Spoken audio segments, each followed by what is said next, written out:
Meow. You are live, they say. Hello, geeks/book dragons. Thank you for joining us once again for another live book discussion. Incoming transmission. Now we need to play the M&M commercial where they go through that action scene, right? I don't watch And then, live TV. oh no, it's before the movies. Back when, you didn't even go to the movies back when you could go to movies.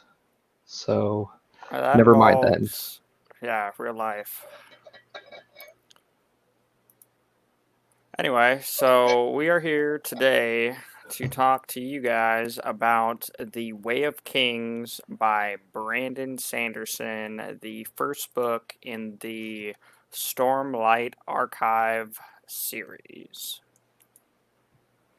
Yeah, it is quite a beefy book. Sadly, I only got through it once Hold this up. week. Yeah, once this week. Yeah. How many times have you read this book, though? I think like 3 or 4 now. That's it? Well, because I tried to do the whole series, so like the whole series Oh, takes that's about a week true. for me. So It is about 2 days of listening time, the first book alone. that, and we always seem to be juggling a couple projects. This is true. So it's like, yeah, because other books I can blow through them, one in a day. So I'll just put it on repeat throughout the week and get 7 in a week. But this one, especially with 3 long books. Well, it's closer in length to the whole series of Divine Dungeon, which we've had like 5 separate Geek Outs for. We only did 4. We chopped. Oh, that's 4 and true. 5. 5 books, but we combined it.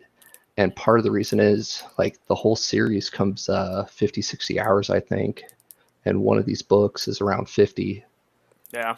We'll try to do it justice for you guys during this Geek Out session, but we could probably have 3 or 4 on this book alone. I've probably listened to it over a dozen times now. Super Zoom. Super Zoom. Spoilers ahead. You have been warned. Sorry, still playing with software in the background if I'm distracted. I'm currently the floating head. Yeah, so this book is amazing for several reasons.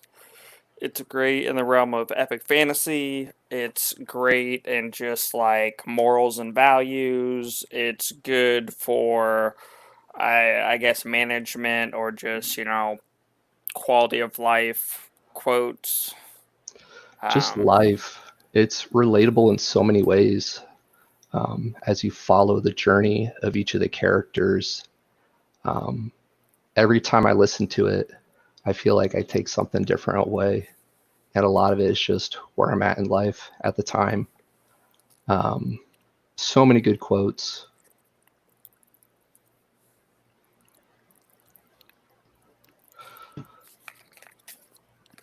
So, one thing that was kind of tricky the first time I read through it was it talks over several different viewpoints because we kind of follow Kaladin, and then we kind of follow Yasuna and Shalom, and then we follow Adolin and Dalinar, and then we've got like the King's thing, and then we also have the Assassin in White, and then we get to see, we get to see so many different viewpoints and perspectives, and he does it well where he's like, okay, Kaladin's the main character, but Yasuna and Shalom are also crucial, critical characters. Shalon.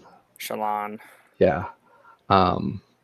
Yeah, each book has a focus, but then there's all those characters and a lot of one-offs too, where you just get their viewpoint for a chapter or an excerpt or whatnot.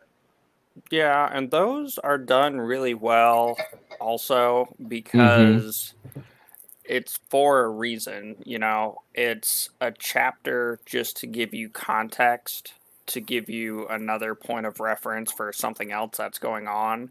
And that's where, yeah, it's done really well. And another thing that was kind of weird the first time I went through it was literally for, I guess, example, Kaladin's backstory for when he's a kid and he's in the town, and you know it's like a couple years all in all, but it keeps going back to it and keeps like telling the same story but just adding parts to it.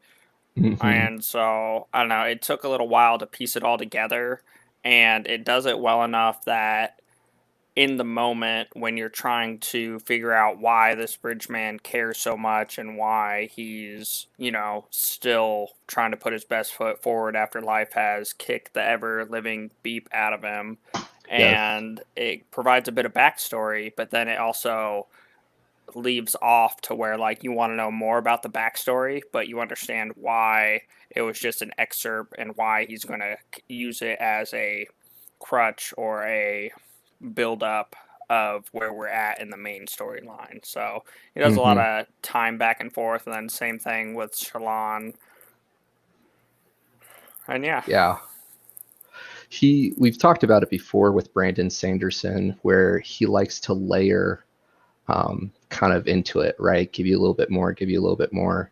And a lot of times when we go to those different viewpoints, it just builds on everything, the world building, the scene there with the merchants, right? Later on where they go to, was it the Shin?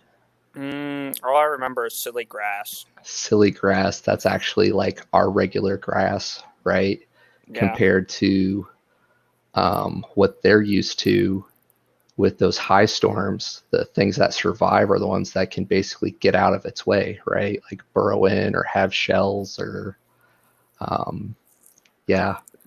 It's also kind of a fun little perspective point there, right? What is odd to different people. And we get to see that as um, Kaladin goes through his journey and finally ends up on Bridge 4. Oh man, the end of it all too, like it, yeah, it does well Yes, yes, because it starts off, and I think I might have my timing wrong, but it starts off and he's essentially a spearman, and he picks up some, you know, he pays to have another young individual who's just freshly to the army put into his squad, and he's trying to protect him, and he's, you know, talking about honor for going and fighting for the king and this, that, and the other. And right. then, yeah, throughout the stories, it goes back and it's like, oh, well, he's supposed to be a surgeon. It's like, okay, that makes sense for why he's got all this field training. And it's just like, yeah, builds on layers and layers, Mm-hmm. and it really works through the struggles of each of the characters very well. And that's one of the things, like, I almost feel like it's a little over the top in comparison, but it does a good job because I guess for Dalinar, for example, he's a general, he's a leader, he's, you know, a high lord or a bright lord or whatever the verbiage is, and he's got to be strong for everybody else so that they know what he's about, and that way he can put and present a good face.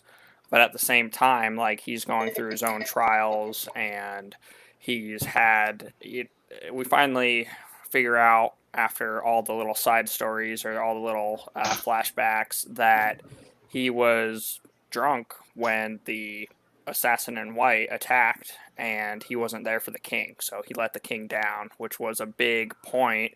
And then, you know, we all dislike Sadius for several reasons, but then it turns out that, you know, at that point in time, he was there. He was like, hey, you know, I'm not going to wear my shard plate. I'm going to flee in as you and this, that, and the other. And like, it almost worked, Mm-hmm. but it didn't. So, yeah. Yeah, it's one of my favorite epic fantasy books for a reason. It's written so well. Um, and just like the chapters, the way they stack as you shift through the different viewpoints, following Yasna and his ward and everybody as they do their research, and she looks at the murder from a fresh perspective, and we get the viewpoints from the assassin in white, and his journey and his story arc. Um, yeah, and it says something too about the people that develop their powers and abilities, like the Radiants, right? The book's very clear to establish they're not Radiants yet, but they're the ones that start to bond with the Spren. Um, Yeah, yeah, which that's something they hint at and doesn't come, very far other than Kaladin and Syl. mm-hmm. Yeah. And that's one of the things that was kind of backwards, because after reading Mistborn, which we've done 2 of recently, we're going to get a 3rd one out here soon for these, but Mistborn, literally like the first couple chapters, he just lays out the 8 basic Allomantic powers, and he's like, hey, so here's what they are, here's what they do, yeah, we're awesome, and we get a bunch of fight scenes and this, that, and the other, but for the Stormlight archives, it's just like a hint. It's just like a buildup. Mm-hmm. He's a slave, or Kaladin's now a slave, and he's got this Spren playing tricks on him where his bowl sticks to his hand, and then all of a sudden the Spren's talking to him and saying his name, and like there's a very subtle change, and then we get the saying the words as he saves Dalinar off Oh, of the tower, and then we get, our powers amped up because we've all fusion hot on it, and then we I get Shalom's. I'm probably butchering the name. it's everybody reads them differently, right? Yeah, It's we get Art Lady's mm-hmm. truth about how she's a murderer and how she killed her father, and it's just like, dang, this was all your fault, but just kidding, good job. And then, oh man, about the ardent that keeps giving her the bread is actually Yeah. I can't remember the guild's name, the Nightbloods, and how her father was actually a Nightblood, and it's just like the 6 degrees of connectivity and all that, and Mm-hmm. just, yeah. Mm-hmm. But it's not overwhelming. I think a lot of people, when they see a big book like this, they're just like, oh my gosh, there's so much there. Like, that's a commitment. And then it's what, one of 10 books? The 4th one Or coming out here soon? supposed to be. That's his projections. Right. But I'm not saying, and I love Brandon, but, Wheel of Time. Because, he said it was going to be a long series. I know it's on a different scale, different author, but Brandon Yeah. does a lot, so Yeah. Yeah. He does a lot.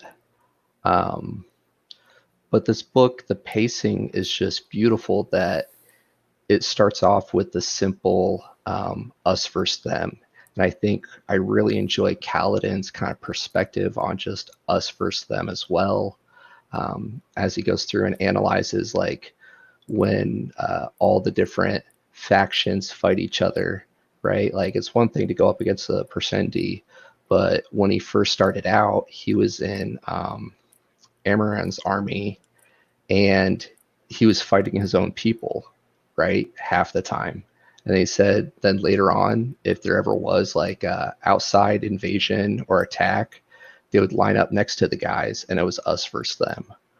Um, but it starts off with just like the 2 factions, and then it just starts to layer it in more and more and more. Um, well, that's one of the things he does really well, is because he kind of puts our character in the situation, and you experience it as they are, because he's fresh to war, he's gone up the ladder pretty quick, Kaladin at the very beginning, and then mm-hmm. even when you see him go back for the new recruit that he just brought on, he disables the guys, but he doesn't kill them.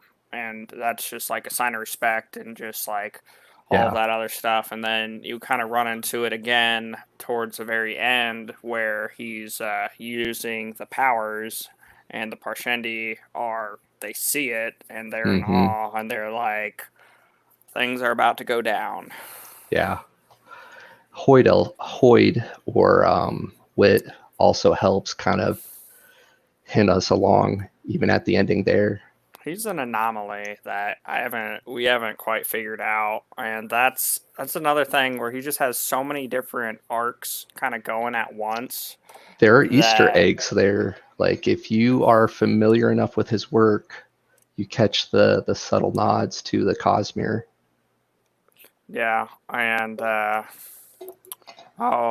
when I forget why Kaladin walked off the way he did, or like what was going on, but In which then part? what's that? In which part? When Kaladin meets Wit with the Oh, flute, there's some reason that Kaladin walks away from the bridge crew. if memory serves, it was the scene right after he pretty much binds the spheres or whatever to the water barrel with Tef and Lopin. And he's kind of like freaking out, right? He thinks he's cursed. Everyone keeps dying around him. And so he's Yeah. going through that soul searching moment of like, is this a curse? Sill's to blame for this because his little wisp wasn't following him around at that point. It was just him and Hoyd. Yeah, and then the way that Wit acts as if he knows about him, and he obviously does, but then he gives his name as Hoyd. Mm-hmm. And then he's like, oh, so is that your real name? And he's like, no, it's someone who I should have loved or something. And in my mind, I'm like, wait, is he a Spren himself? Because we had that moment with Kaladin where Syl freaking shows up as a full-size person and can show herself to whoever, and Wit just pops up out of nowhere, and she's a full-size person when they're going away from Dalinar as he's trapped on the tower. And, she's having this regal moment of, hey, we've got to do something. And so that's kind of how I felt, and the way he pops up and disappears, and they all have, the Sprens are all like a moral, a value, a foundation, They have types, right? There are fire spren, there are spren for everything, creativity spren. Well, yeah, but I was just thinking for, I guess that's for our main people like Kaladin and Syl. She's an honor spren. So Right. due to him having several trials where he acts honorable, trying to save the little girl as she falls and breaks her legs and arms, and that not working out, and then trying to save people in the army and not taking advantage and thirsting, for that kill. Right. And then, trying to save the bridge people and all that. And yeah, so we've got that. And then it's hinted at, but not explained, about Yasuna and Shadesmar and how the Soulcaster is a fake, and how she can go into the place of beads. We get that revelation like right before the end of the book. Yeah. And just, we know with Brandon Sanderson through Mistborn, you and I are current. You've gone completely through Era 2, right? You've at least done one with Wax and Wen. Yeah. So we know that Brandon Sanderson's magic systems are really good about following rules, and like there's a logic behind it, right? And this book, first one in, it really plays up kind of the mystery of magic, how so little we know about the Radiant so long ago. There's just so much we don't know, and we see Kaladin try to figure it out, and just the progression with Syl, right? Like, Yeah. first time we really notice her and see her is when it's what, like a yearish, 2 years later, as he's a slave heading out to the Shattered Plains, right? So we pretty much get flashbacks to childhood, him in the army, pretty much as a captain after he's been there for a minute, and we then go to him in the slave car. Sadius's war camp. Oh, Yeah, all the way back to Sadie's work camp. But the first time we see it is Syl, and then she's just like a windsprint, right? That he's kind of noticed. And all of a sudden, like you said, calls him by name. And then her development and what she remembers by the end of the book, she remembers kind of that process of her developing, right? And sharing those flashbacks when he fought to protect others and, quote, like rescued or bribed his way to take care of his men.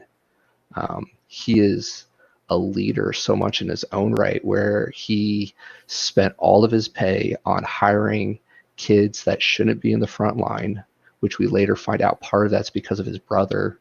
The whole reason why he went to war was to go and protect his brother. Not the whole reason. I guess he was thinking about being a It spearman for a while. was the linchpin honorable Yeah, mention, honorable trait that yeah. led. Yeah, and that's where it's so weird because it almost seems like the magic is your own morals and values. Like, due to I, all the people and their core values, that's why they attract the friends they do. And then you've got the paradox of all the Sprens are the same people, Hmm. or it is the same being, Right. which is one liner from Syl. They're like fragments, right? All part I of. don't know, because there's a line where Syl's talking to Kaladin, and she's like, "Oh, all humans are weird because humans Hmm. are irregular and erratic, where everything else acts the same." Hmm. And she says something to the nature of Sprens are all one being or something. Right. Right. But there supposedly we find out, I believe there are like 4 laws for each one of the different 10 sects of the Radiants, and they all start off with the same one, but we get the second oath at the end of the first book with Kaladin.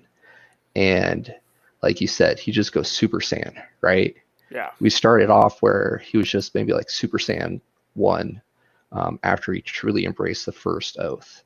And then he went like Super Saiyan 2, 3 um, on the second one. So, yeah, yeah.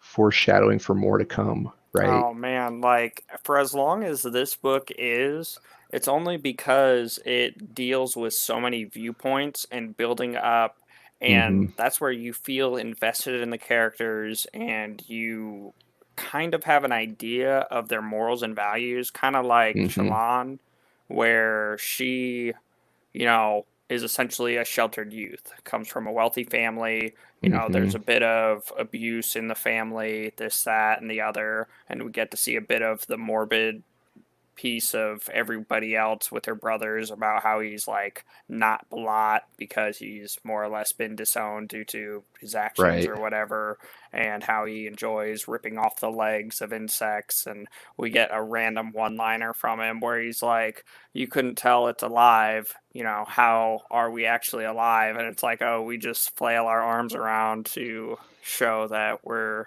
alive," or something something. A little more philosophical, but Yeah. um, Yeah.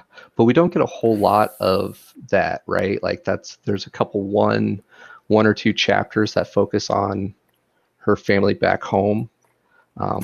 But yeah, it's more she's. of like a underlining, underarching motivation for her because she's Mm, trying to save her house from being destroyed because of what her father more or less set up and how he has taken out. financial loans and Yes. is now responsible. And then they magically found a Soulcaster. soul caster, and that's a whole like separate yet similar thing about how they made the shard shields and how they do the fabrils and how they do this, that, and the other. And then we Mm-hmm. get hints about how Dalinar, through his visions, the radiance and their weapons and armor, the shard blades and shard plate, used to be so much more. And it just like hints at little details about how they're flying through the sky. And there's a moment where he's always like, where'd their helmet go? And in my Those mind, those little nods to, hey, it's different, yeah. right? And then as soon as we get to see the day of recurrence when they, are charging the fortification, but not really, and then they all take off their armor and Mm-hmm. whatnot, and how there there used to be such a variety of people coming together for it, because he talks about there's a Hardazian and then there's, all these other people, and none of them have light eyes. Mm-hmm. And so due to extrapolation, we assume touching and bonding with the radiance gear for the blade and plate makes it so that the light eyes. And then one thing they don't explain that kind of irks me, but not really, because it's one of those continuation tune in next time events Mm-hmm. where Syl says, it's both of us. I'm taking something from you and giving you something in return. And it's like, Yes. but what are you taking? I see what you're giving. We can absorb Stormlight and yeah, get all Yeah. supercharged. Yeah. It's such a fun journey. Um, just yeah. First book focuses on Kaladin, and it's a fun ride. And then the second one is Shallan, and the third one is Dalinar.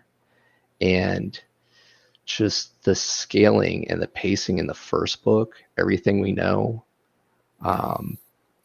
it just gets better through the series. And I'm really looking forward to book 4 coming out in November and Yeah. just going back and reliving this journey. The first ideal of the Knights Radiant is life before death, strength before weakness, journey before destination. And that is the same across all of them, right? And it's all kind of about or built around the book that Dalinar's listening to. Yeah, Way of Kings, Mm-hmm. which is kind of the book we're reading, but not really. So nod to the Inception. Hey, yeah, nod to the Inception. It really does kind of give us some of those similar fables as well, right? As you go through each of the chapter and the viewpoints, watching them struggle, get betrayed others. Well, it makes me, throughout all of them, it kind of makes me think of Kaladin, because there's a spot in the Way of Kings that Dalinar reads or is read to him where, a guy is carrying a boulder or carrying a load of something, and people get out of his way for fear of his steps and the momentum and the weight behind him, but no one is willing to offer up or apply themselves to help him Take up carry his the burden. burden. And Yeah. then the fact that, a king is willing to and able to put himself in that place, and it seems as if, they are more a king than a king, because if we could write laws based off of our knowledge and whatever, it would be about, how to brew tea or what time to have meal at or something or other. And I was just like, wow. And then, Kaladin with his honor and everything going through it. Mm-hmm. And so, yeah. Yeah. I really enjoyed Dalinar's story arc and watching him kind of go through that rebuilding period. And he talks about it. And I think we even kind of touch on the point as well with Kaladin and Syl about just how you live your life, right? The ideals or the code you live by. And excuse me, he's the only one of the high princes that are actually following it, right? Kind of like he views it as a last wish from his brother, but he commits to it and he follows it. And he's like, no, like when it comes to war, when it comes to these everyday decisions, at the end of the day, I'm going to live by the codes and the way of kings. And if I wouldn't be willing to lead that charge on that bridge, I'm not going to require my men to do it, right? Yeah. And Sadeas, on the other hand, he's like, hey, I have a kingdom to run. We're doing this to make money. The gem hearts are worth a lot. Let's just buy cheap labor like slaves, aka Kaladin and Bridge 4. Not all of them are slaves, but still the dregs of the army. And I'm going to lose men anyway. Those guys are, what was it, like 2 emerald bromes a person versus fully trained soldiers. So he's willing to just throw away lives at these like dangerous plateau assaults, lose bridgemen, and you just keep buying more. Yeah, and that plays through time and time again with Sadeas and how man, Navani, that moment where she comes down into the war camp right after the tower incident, and Sadeas is just like, oh, I saw, Dalinar fall and all these hammers, and they were carrying off the shard plate as trophies and this, that, and the If other. you didn't And think she's he just was, like, she yeah, just starts painting the glyph and burns it. Oh man! And then like that.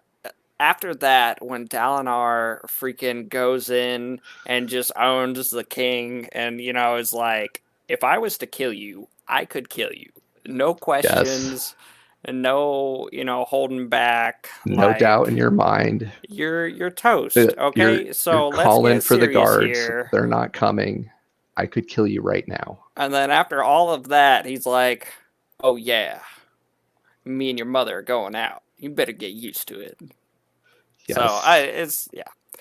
And that's where, for him, like, he's so strict on the rules, but then he's going through the process of figuring out whether or not he's, mad, or if the visions are real, and then based off of what he sees, and we run into a problem where he thinks he asks the visions, hey, can I trust Sadeas? And the visions say yes, but as, the last vision we see pretty much emphasizes that the person is dead. This is just a recording. This is just a recording, but we also get the confirmation that it is the Stormfather, because he comes out and says it. He says, well, for whoever sees this. Yeah. There's more there, which we get later in the series, but yes. But just keeping it here, we do get the confirmation for that, and just how much empowered he is throughout it all, and we pretty much lift everybody up. And Kaladin went from being on the bridge crew to working on training people up and getting the shaft every which way he turns, and saving all those people, to putting on the Parshendi armor and enraging them. Yes. Oh man, there's an anime, Hunter x Hunter, where there's a bungee gum guy, and he does a bunch of crazy stuff with his abilities, and that's kind of what I see when Kaladin just pulls all those arrows to his shield. He's finally making that charge back to the tower, and they're about to be hit by the side, and he calls out the command, and they all flip the bridge on the side, and they protect that side. Now they got stuff coming from the other angle, and can't be everywhere at once, and just, oh man, pulls all those arrows. Yeah, I've gone back and re-listened to like the tower assault and a couple chapters before that, probably twice as many times, like total. Yeah, as the whole book. Like just that whole final act is incredible. Like all this build up till this point, right? They think they're finally free. They decide to throw away the escape plan and save Dalinar, who brought out, I think it's nearly like 8,000 men. oh yeah, it was a And big force trying to do the same to the Parshendi by being the locked down in the time, tower. yeah, by the time Dalinar and Adolin. Adolin um, start to fight back towards their assault and charge, they've lost half. And I think by the time they leave, the full like escape is less than 2,000. So a quarter of the men he took out, killed out there, betrayed by Sadeas, who, like you said, he thought that um, the Almighty giving him these visions told him, yes, trust him in this. Um, but he found out later that it was just a recording. He wasn't actually interacting with him. Um, and then and then just that final charge, and then you get that short flashback and the rush where he jumps at the over the bridge when he says the second oath or the second ideal. Yeah. I will protect those who cannot protect themselves, which is for the Windrunners, which is Kaladin, and that's kind of what he's been doing since the beginning, right? Yeah, well, it's a underlying theme for the majority of the book because with Shallan, she is trying to protect her family, trying to protect people who can't protect themselves. With Dalinar, he's trying to protect the king, protect his country, protect everybody by abiding by the code and having all of his men set up for success for if and when and how and who. And then we the same thing with Yasuna. Like she has been labeled a heretic. She's had everything taken from her, and she is really trying to, figure out what is hidden here. And then kind of forward backwards messed up bit with the assassin in white and who his master ends up being at the end there, and Yes. how the guy runs a hospital. I couldn't think of the words for some reason. Runs a hospital, but it's just a front. It's just a front so that he can kill people slowly, and that's one of the things that never really came together. And I wish there was more on. Sorry, side note, ADD. The very beginning is the Radiance and when they leave. The very beginning, we get the 9 blades that are left behind and the one that is still there. And the honor blades. when you listen to the death tolls or the death babbling, a lot of it is that last guy there. In my mind, that's what I place it as. And because there's a lot of like, why am I here? Why am I doing the anyway, it's very interesting and unique. And then we get the revelation. Oh man, like it's all building up to a crescendo where that guy's been killing people so that they get the words that are said by the dead people, which are really the other guy who is somehow screaming out from, in my mind, hell, and is said through the people. And then we get, or go ahead. Oh, I was about to say the little foreshadowing there, right? Like those the death throes, the words they say right before they die, starts to kind of peel back the curtain about what's really going on. And the same thing with Yasna trying to figure out like what were the desolations, right?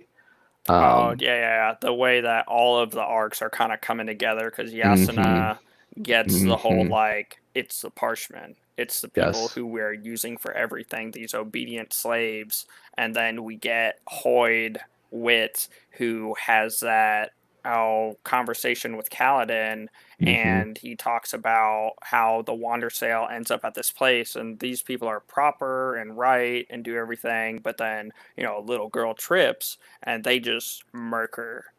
She's dead. She's nothing, and then it all comes back to, oh well, the emperor will not accept failure. And what are the Parshmen other than great obedient servants? And that's what Yasuna figures out, that the Parshmen are actually the Voidbringers? No. Yeah. Anyway, and then we get Dalinar with his visions about the desolation and about everything else going on, and it just like it hints at them and ties them all together beautifully. And now that we're invested in all these, yeah, we totally need to go Captain Planet, and with our powers combined, yeah.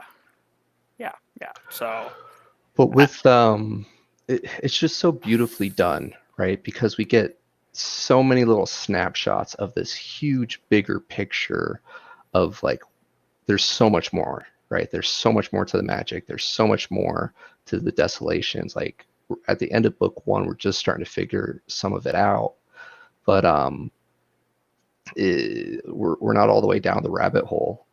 With Dalinar, you get those visions or whatnot of the past, and you see that the Radiants were just so much more, right? Like their abilities were so much more than just a guy in shard plate, right? And a shard blade. And at this point in the series, I think they added it all up, and it'd be like, if they account for all the shard blades and armor in the known world, it's like 100, 200. And then in his one vision, there's like 300 of them, right? And those were the guys fighting during a desolation. That was what was like facing the Voidbringers, where 9 out of 10 people are dead. And like that was with an organized front, right?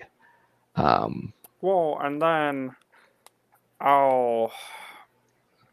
during, I want to say, his first vision, when he's got the little girl and the crazy monsters that operate by scent, and he's fighting with the poker and all that, there's a conversation with one of the Radiants about Hirathiru, and how they fight so that others do not have to, and essentially it's an order of people that have come together and prepare and remember for the desolations, because history repeats itself.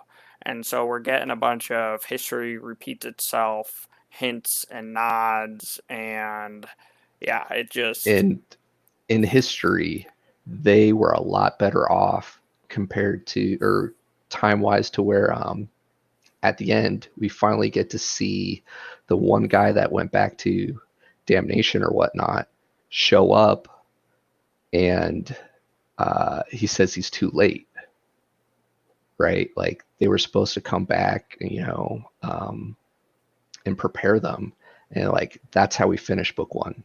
Too late, and only a couple people, or at least characters that we know of, have these abilities that the Radiants had, where it was a whole freaking order.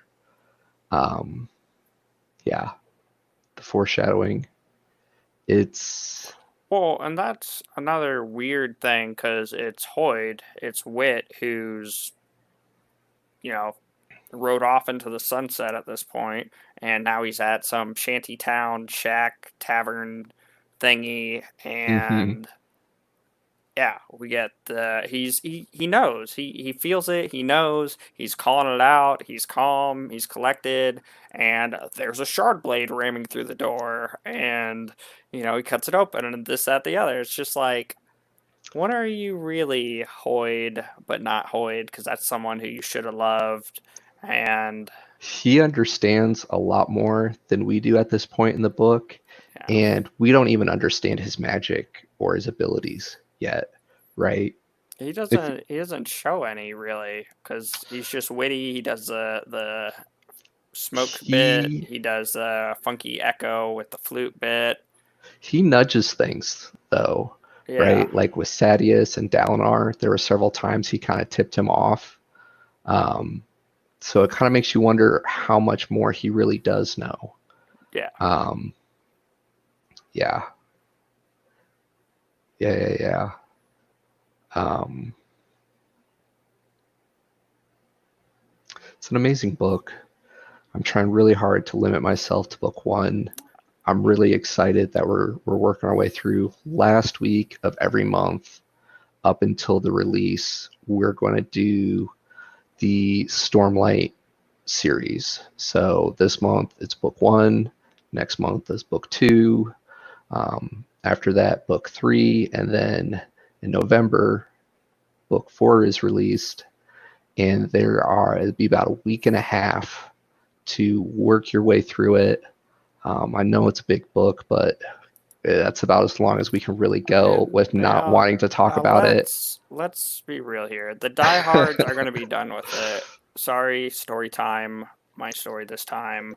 I remember being in school and being allowed to stay up on a school night to go to the midnight release, the midnight drop of a brand new book of Harry Potter, and seeing everybody in costume and nerding out and conversating over the book just to freaking go to bed and wake up. And a good friend who ended up going to it completed the whole book. And at this time, I think it was like 800 some odd pages. And she just like marathoned the whole 800 pages in one sitting. Yeah. And so, like, the dedicated people with the cult of Brandon Sanderson, no problem. Yes. If you're not in the cult of Brandon Sanderson, it's okay. You have time. But they're just that good. The Kool-Aid is delicious. Come take a sip. Let's go on a trip through the Cosmere.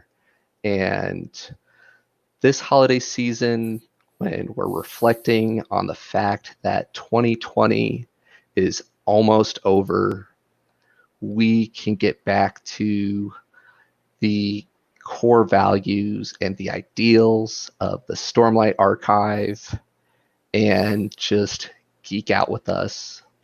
Yeah. So it's a great series in regards to like epic fantasy, magic. Like we kind of already talked about. It just has so many good morals and values that develop throughout the characters, and even the people who you hate still come through and shine through at times. It's written so well. You get to see where they're coming from, right? Like so much of these characters are about what drive them. That's how they become part of the Knight's Radiance, or at least on that path progression with the different ideals and learning about their abilities. But those are their motivating, driving factors. And you get to see that through all these other viewpoints on the same confrontation. And even if you don't respect them or you don't agree with them, you at least understand where they're coming from. Sadius is just a freaking snake, and you get to see that even more so in book two and book three, where kind of that confrontation between Dalinar and him at the end, like, just tell me why. And he was pretty much like, well, I'm trying to put you out to pasture. You're in my way. I'm always scheming. I'm always plotting. Today, I just decided to act on it. That's where it's so... Okay, maybe it's because I read the Mistborn series first, where that one I'm like, ooh, I hate this guy. Go die in a hole. I'm done with you. Die. But with Sadius, he was the guy who took off his shard plate and fled with trying to protect the king.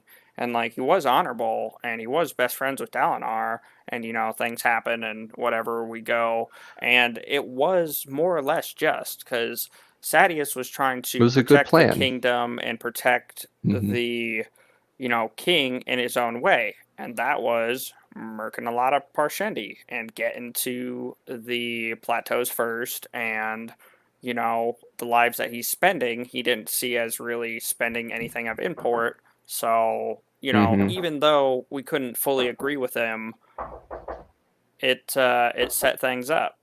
It is a strong foundation for the character. It is just how everything goes. And yeah, so as much as we dislike him for a lot of what he ends up doing, there is a lot of, like good reason behind it, and you can't completely hate him. And yeah, so.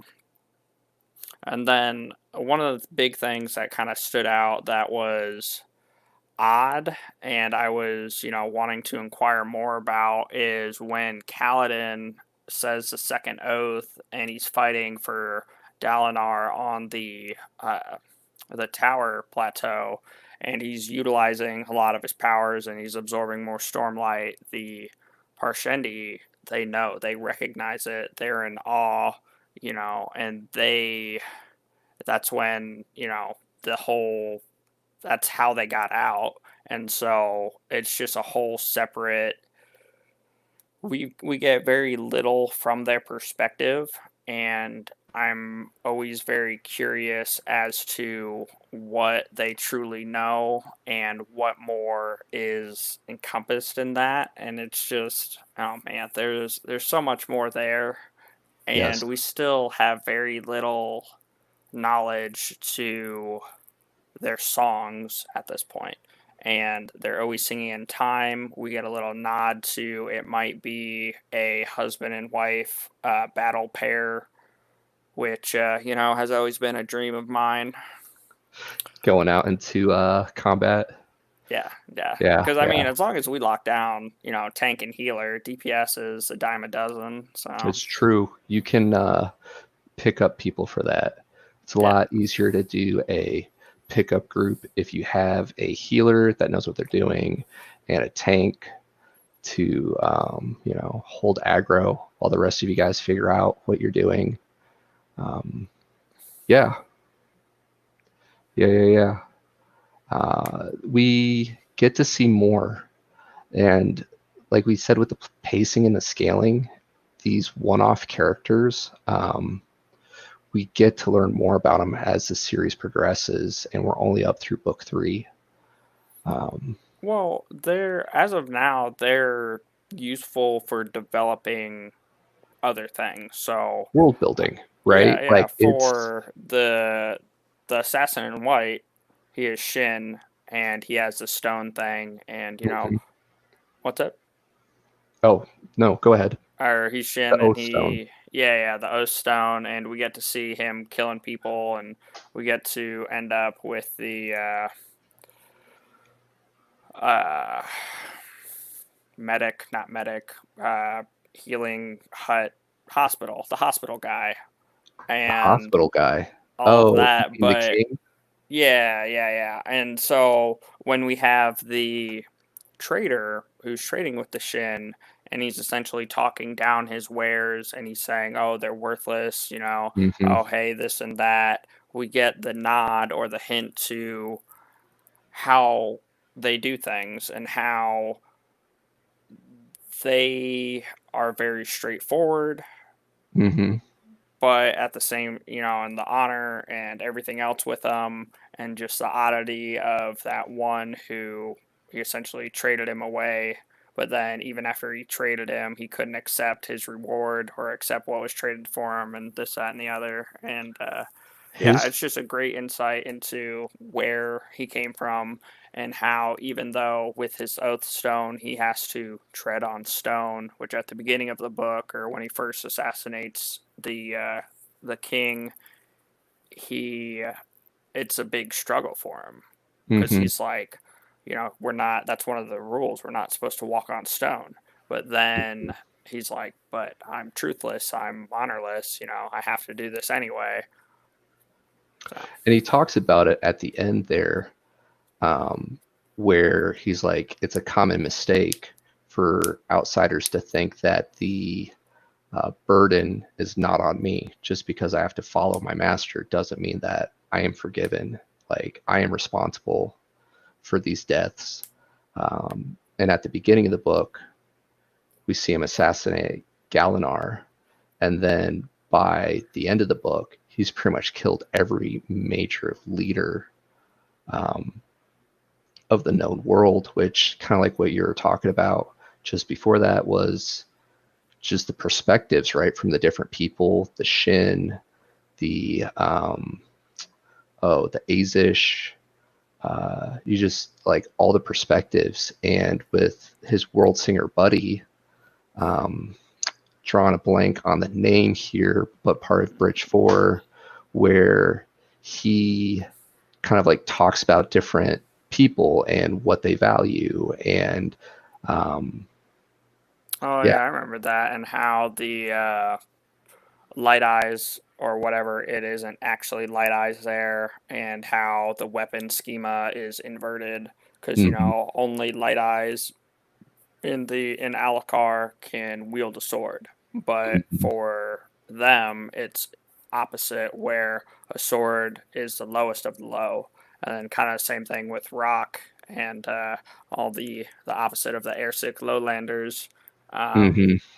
How firstborn is a cook or a farmer, second is a cook or whatever, until the fourth or the fifth son is a warrior, because it's more about that.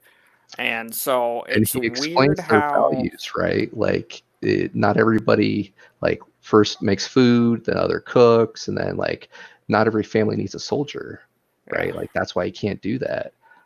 And the Shin you were talking about, like, they're the lowest of the low, but the farmers are the rulers, and like the holy ones. And then Alucard, it's all the military, like the highest thing, the best calling you could have is to go and fight. halls. Yeah, kind of like some Viking Valhalla type stuff. And they're just like a military based people. And that's where their goals and priorities and values line up. And sure enough, they're always at war between the different high princes. The different high princes are fighting for territory back home, while they're fighting on the Shattered Plains for justice or vengeance. Yeah. And another thing that really strikes me as odd is it's gonna bug me that I can't ever remember his name. Anyway, King Hospital guy who has the Oathstone of our assassin in white murks a bunch of higher ups, but then towards the end, or his final thing that we hear about, he's supposed to go assassinate Dalinar. And it's so weird because at first I was like, WTF, why are you murking all these people? And then I was like, well, I guess that is one backwards, forwards, backwards way of uniting them, because if we build it, they will come, but if they have a house, then they won't come, so let's wreck their house kind of deal. So by taking out all the big leaders and the big powers, he's finding a way to give them something to flock to. And I was like, oh, okay, yeah, we got this. And then I was like, oh, wait, just kidding. He's not actually trying to do that. And he has all of the dying words that are actually the final radiance that was left behind to attempt to save the whatever pact or whatnot. And yeah, it's just like how and where, and yeah, there's a lot of stuff we don't know. There's a lot of scheming and plotting that we're just starting to find out. And the fact that how much history has been lost at this point, and the main characters don't know what they don't know. They're trying to figure it out. Like, Dalmar's just now figuring out the visions, right? And kind of the direction he has to go. This whole book was just this inner struggle for him of like, how can I live right? He holds himself to the extremes, to the codes, and then he feels like he's kind of bending a bit with Navani. And then like he goes through this whole struggle where everybody thinks he's crazy because he keeps having those visions during the high storms. And at the end of the day, he's like, I'm the Black Thorn, right? Like, I have direction. I'm going to take charge. Oh, and that's what's so great about it is he's dealing with his internal struggle, but then he's Mm-hmm. putting on a great brave face for everything else, and he's Mm-hmm. still able to execute in times of struggle. And kind of like with that vision when he pops through, um, he is able to, fight through the pain, and he even gets a nod from the Radiance about fighting with or if you're as well with the sword as you are with, something implements, he's fighting Uh-huh. with like a fire poker or Uh-huh. whatnot. Come to, you got me thinking Valhalla. That's not it. Yeah. Anyway, quick little nod. Books and stuff with Chaz popped in. Another great booktuber. Thank you for stopping by. Yeah, we're going to be having Chaz on in a couple weeks to finish out Mistborn 1, which super excited about. I didn't think of it like that. Yeah. Carl's got the Stormlight eyes going. We covered the first two oaths, so um, or the ideals. But yeah, the journey for each of the characters is just incredible in the first book. Um, Dalinar's ready to, kick butt and take names. Kaladin's kind of like coming to his own and is at peace a little bit. Yeah, talking about how the soup tastes better at the end of the book. Like, did he change the recipe, or am I just no longer in the dregs? Right. Um, Well, he's not. Well, they haven't officially said it, but he's not a slave anymore because his conversation with Dalinar was pretty much like, I will protect you. You will be mine. But you're not going to be a slave. So, like, he's finally. It's. I hate movies that start with the end yeah. where they show a scene and you're like, oh yeah, it's about to go down. And then it's like, Let me tell you you how we got know, 3 months ago or whatever. here. Right. I don't care for it, but Brandon did it so beautifully because, like, our first scene is Kaladin fighting the skirmishes with the other, border disputes, and Mm-hmm. he talks about getting his squad to the Shattered Plains to fight with honorable people and all the, the military and the structure and this, that, and the other. And in a forward, backwards, messed up through the sewers kind of way, he is now with the most honorable, reputable Bright Lord who literally traded a shard blade Yes. for all of the bridgemen. So it's a very forward, backwards kind of moment Well, where yeah. he cripples Sadius. Sadius can't use his bridges because he doesn't have anyone to staff him. Yeah, he'll come back in due time, and at the same time, he's empowered Sadius. Like, now Sadius is a full shard bearer and has Mm-hmm. the blade. And that moment where Dalinar's talking to Kaladin about, what's a life worth?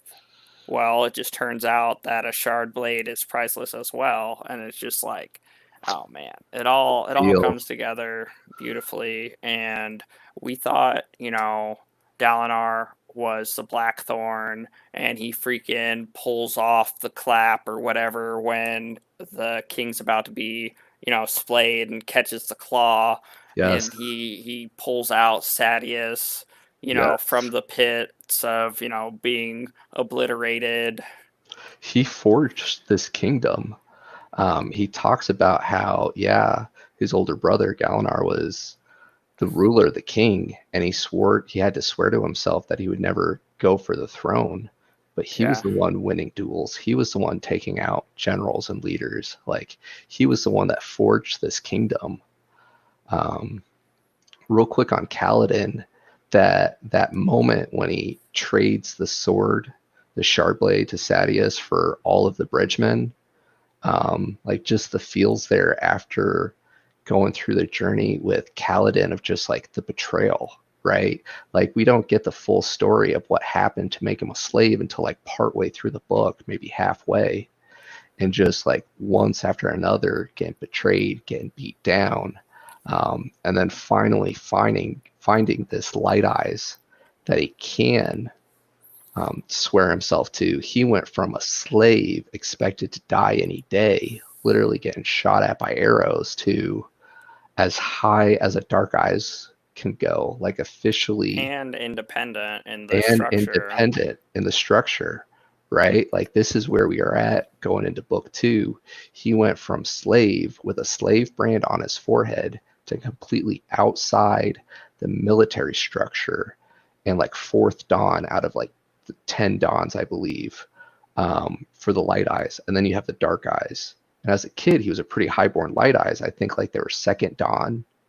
Yeah.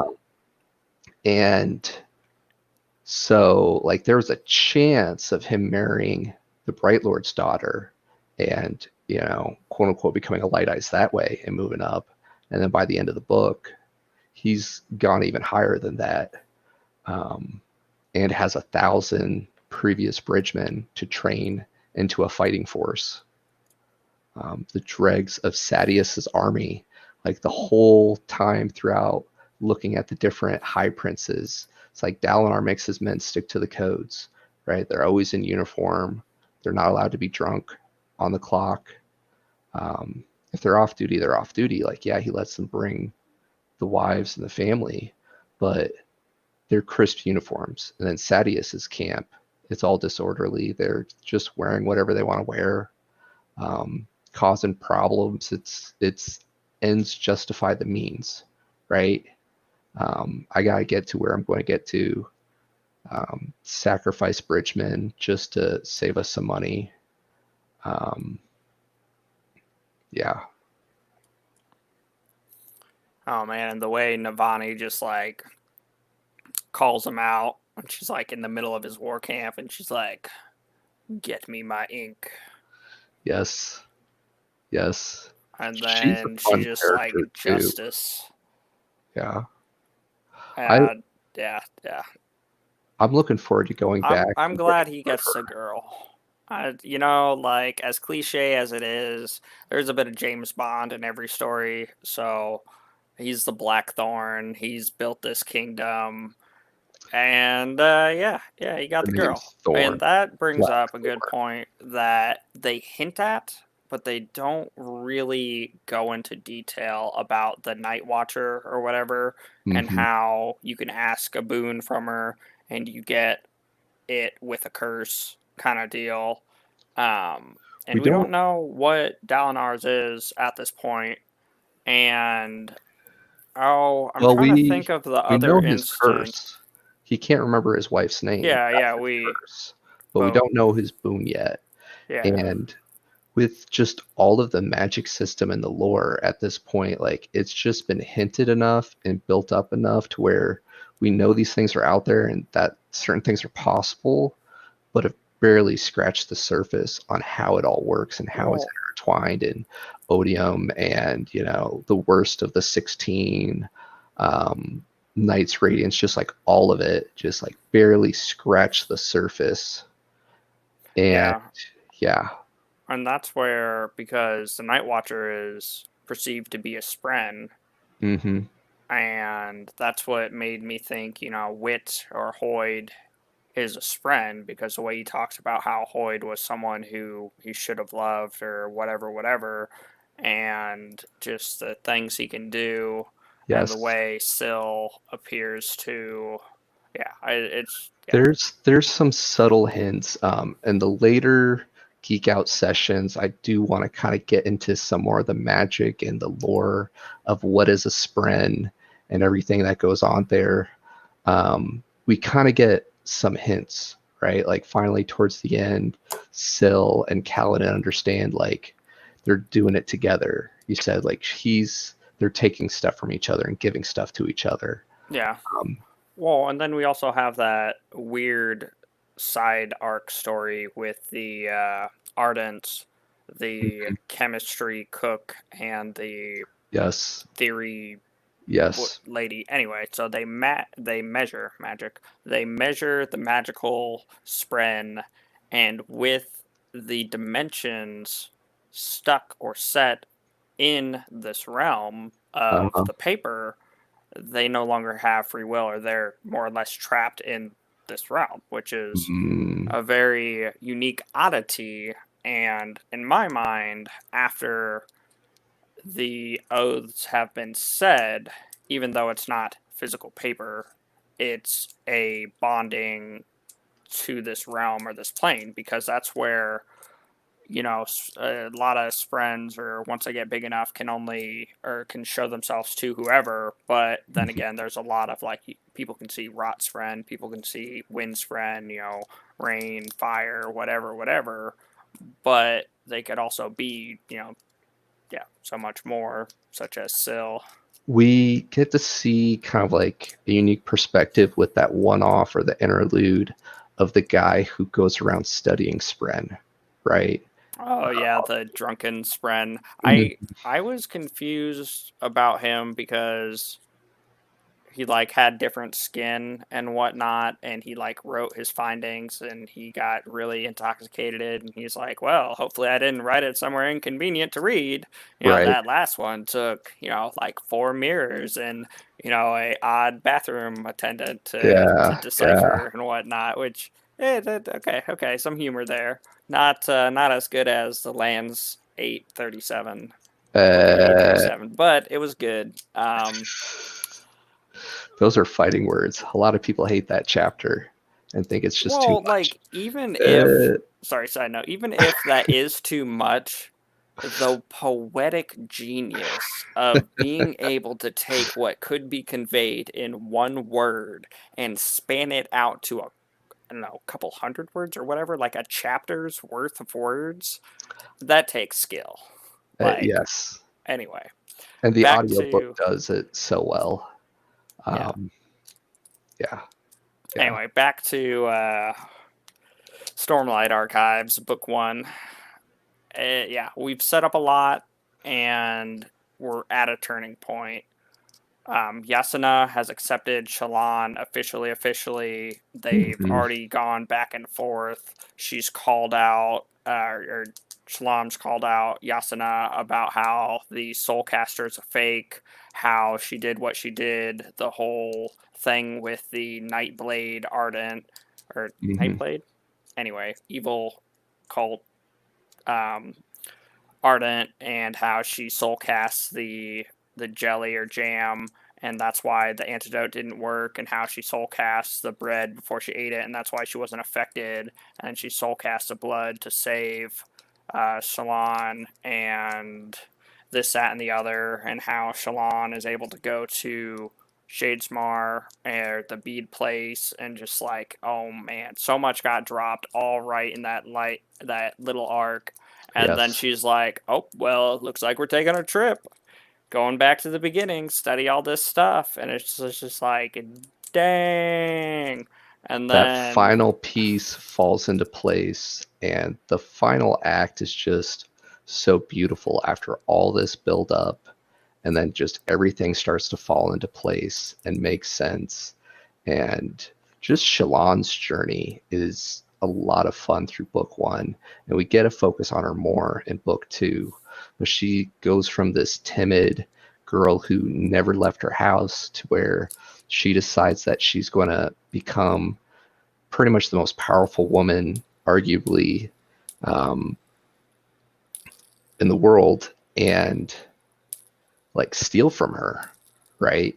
Like or she's never, going to approach, yeah. yeah, Yasna, and steal from her where she never left her father's land but a couple times before, right? Was super timid. Um, didn't like want to step out of line to Well, where she's confronting her and that's calling her another out. weird one where that's the perspective we get given, but Hmm. then when she finally bonds to her spren, and it's like whispering at her and like, oh, tell me a truth, the stronger the truth, the stronger the bond, and she's like, Yes. I murdered my father. Uh, And it's just like, what? that I, revelation. yeah. She's here trying to rob this powerful woman just to get her, to save her family, and because her father's dead and she's the one that killed him. Yeah. Like, we've just scratched the surface on that story right there. Yeah, Yeah. yeah, So we're in a great spot all around. Dalinar has shown the king what he thinks of him. I can kill you hmm anytime. How dare you cut your own girth strap? How dare you set it up like this? Now has, more or less confirmation due to Navani about what he was saying in the vision, yes, and how supposedly there is a race or someone who sings a song, and all these words are just things that were remembered, but they haven't been able to translate them. So we're about to get a big translation, the Dawn chant. patch for the Dawn chant. The fact that now the Parshendi see that Kaladin can utilize these powers and is in awe in the weird way they communicate and talk over, hmm transcend time and space and whatnot. And then, yeah, just like, oh man, Yes, we're all in good spots. yes. Yeah, Um, Kaladin's now free-ish and is doing what he's meant and designed to do. Yeah, yeah, yeah, he's said the second ideal. We know that Yasna has been using her soul casting ability for a while now because she's been known as the heretic and been using the fake Fabrial.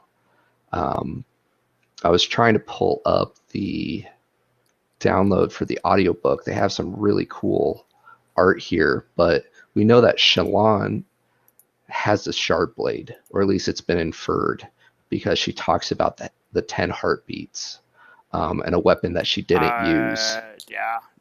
I And guess that was super subtle for this one, but yeah. I mean, Okay, I'll give yes, it to you. yes, I'll give it to you. yes. My That's bad. If fair. that's a spoiler, guys, please call us out in the comments below. But it's not a far leap if you reread it and catch that. Um, but yeah, so she has some abilities. She can soul cast. Yasna can soul cast. We don't know where she is on her journey, um, with the ordeals, but she's trying to get ready for this next desolation, right? Um, we have Yeah, and Zeth. how the revelation of the Parshmen, who we are literally using for everything, hmm are actually the Voidbringers. Yeah, yeah. Thanks, Chaz. Um, yeah, so he, and then Zeth, right? Has similar abilities, to Kaladin, and it's just this killing machine, right? Um, so that's all going into book 2, and it's just such a tease because you see the progression, how far they came in just this one book, right? And to have all that set up, um, kind of like the Shallan training under Yasna, 2 potential soul casters about to head back to the Shattered Plains to meet up with Dalinar, and Zeth gets the kill order to go on Dalinar, who now Kaladin and his bridgemen are the bodyguards of, right? Dalinar's kind of like come to terms with his visions, realizes that they're recordings, that he's not going crazy, and he's going to try to unite them, right? And here we have everybody coming together. Yeah, such an amazing story. Out of all the characters, who was your favorite and or like MVP for the story? Oh, There's so many that. different story arcs going. It's kind of hard to pick one. Yeah, I was gonna say that's a little tricky to decide just one, but there are several that I thoroughly enjoy. Um,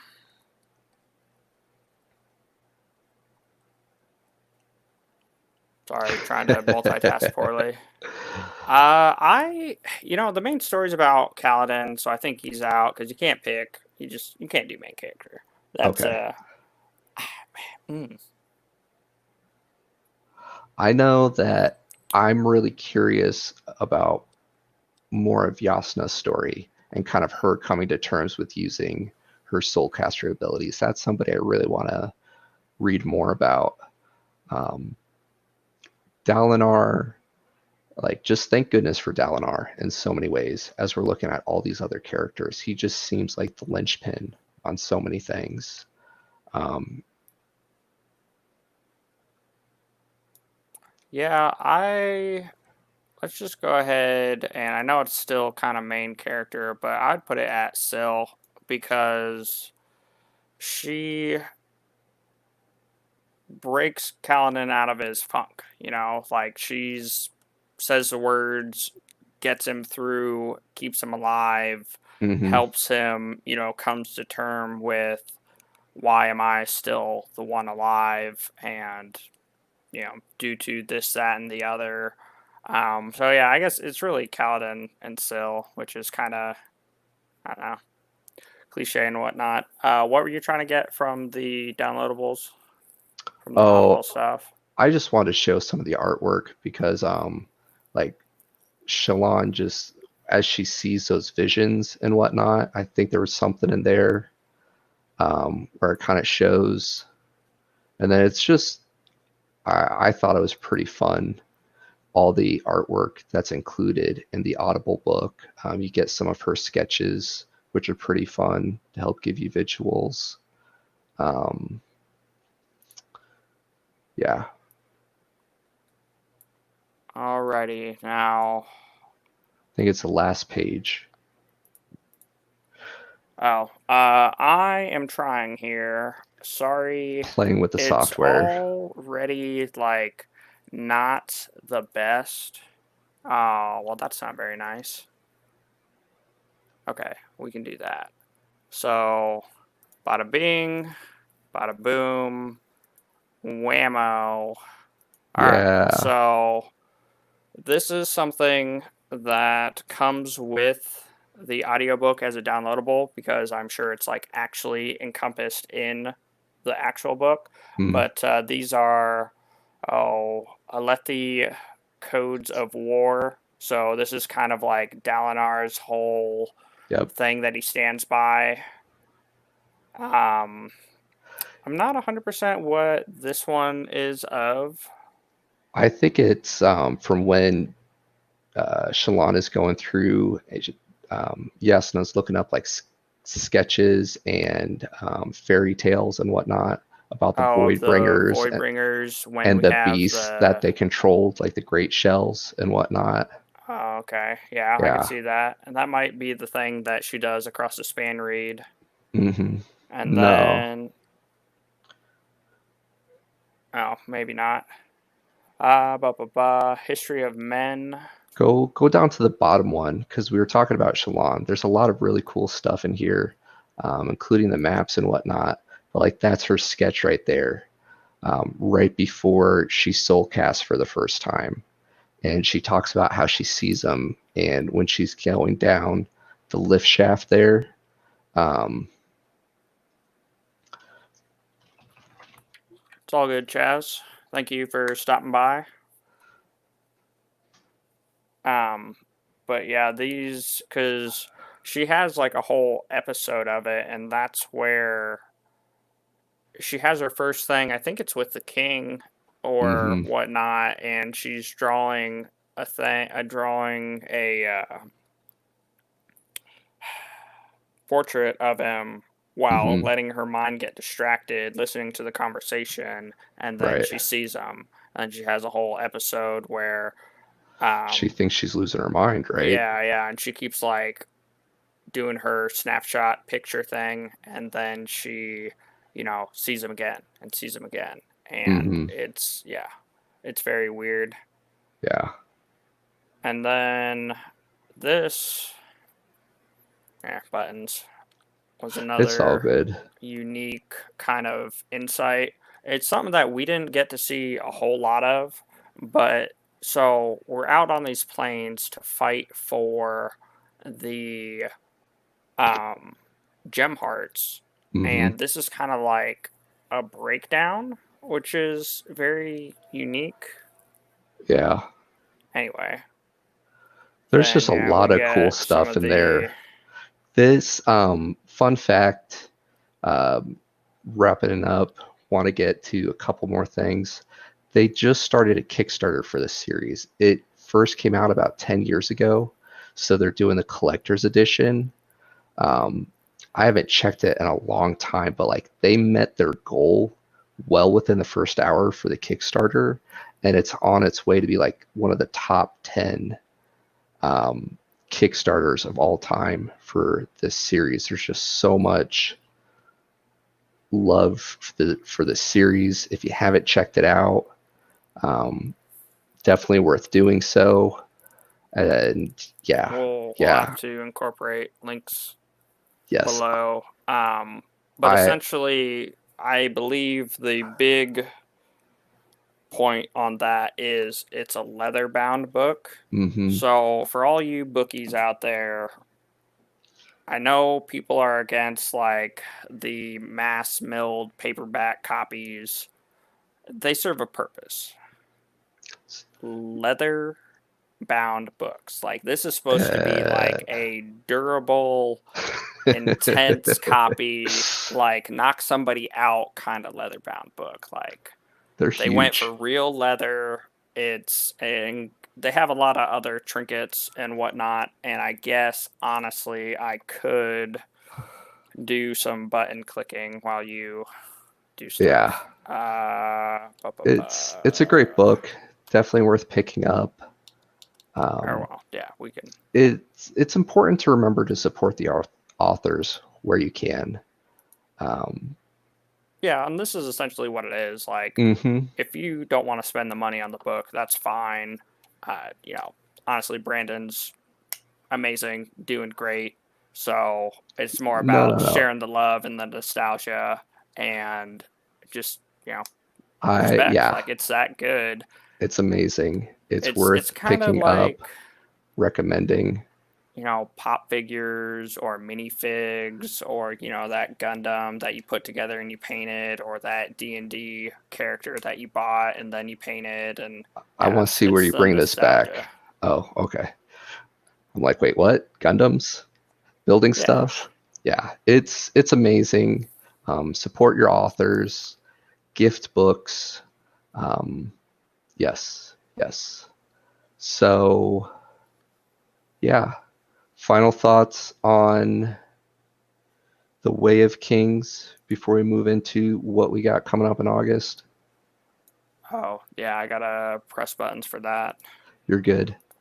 Um, Um, Final thoughts in regards to this as a whole is book is amazing. We are very much a tune in next time to see because, like we were saying, there's a lot of build up, there's a lot of things coming together, mhm. and we've already read through three, so we know it gets better. But yet again, the end of three is so much of a like, I come want a theory on, craft. I there, want us to yeah, get there so we can start talking about yeah, this. very, there's a Um, lot of potential.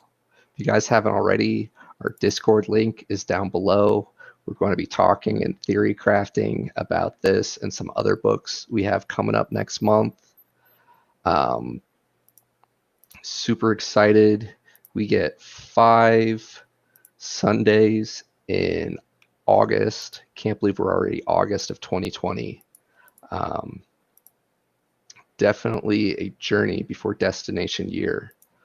Um, yeah, yeah. Almost there. You're good.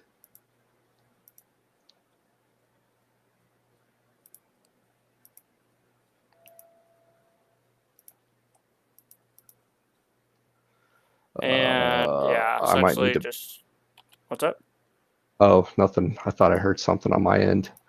Um, yeah, every Sunday next week we are going to be Or returning. well, I guess I can do that. Sorry.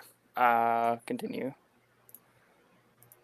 next week we are going to be doing the rich list. Thanks for your patience, guys, as we tinker with this new software. Super excited about getting to this part of the series. This is the first book in the Completionist. Same author of The Divine Dungeon, which we're big fans of. Lit RPG genre. Definitely think it's one of our top 3. Would you say, Pete? Favorite lit RPGs? And just because, like, I enjoy the Divine Dungeon series, and this is a great standalone, but I also enjoy I need more of my crossover episodes, and it's not quite there, but there are so many great Easter eggs. It takes a lot of the like hardcore lit RPG aspects for stats and for immersion and for progression, and it just adds layers to the whole Easter eggs and other things that come together. Like it's an amazing series. I really, really enjoy it. It's a lot of fun. Definitely worth picking up. Shorter book compared to The Way of Kings by far. Part of the reason why we're spacing the Stormlight series out a month at a time. But yeah, really looking forward to getting into it. Currently going to be our same normal time, next Sunday, 8 p.m. Eastern. And yeah. Journey before destination, my friends. We should have, Peter's rolling through a couple of our other upcoming books. We're going to get our August TBR out there. Link will be below where we kind of go through and talk a little bit more about each one. Don't want to do that quite at the end of this stream. But yeah. Journey before destination. Thanks for geeking out with us, guys. Bye. Bye.